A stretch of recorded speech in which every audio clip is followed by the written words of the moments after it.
Hi అండి. ఇదైతే customization dress అనమాట. 4 ఇయర్స్ బేబీ డ్రెస్సు. ఆ మేడం వాళ్ళు మెరూన్ కాంబినేషన్ కావాలన్నారు. ఈ శారీ అయితే ఇచ్చారు.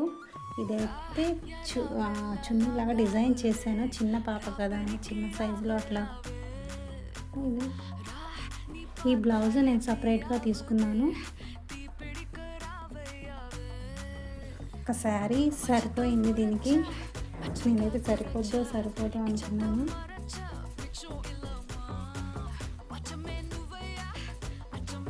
చాలా బాగా టర్న్ అవుట్ అయింది డ్రెస్. అసలు నాకైతే బాగా నచ్చింది. వాళ్ళు ఒక్కటే రిక్వైర్మెంట్ అడిగారు, నాకు బటర్ఫ్లై హ్యాండ్స్ కావాలి అని చెప్పేసి. ఈ శారీ ఇచ్చినప్పుడు చెప్పారు. ఫ్లోటీ బటన్స్ ఇచ్చాను ఇలాగా. మిగతా అంతా మీ ఇష్టం వచ్చినట్లు పెట్టేయండి మేడం, శారీ మొత్తం దీనికే పెట్టేయండి అన్నారు.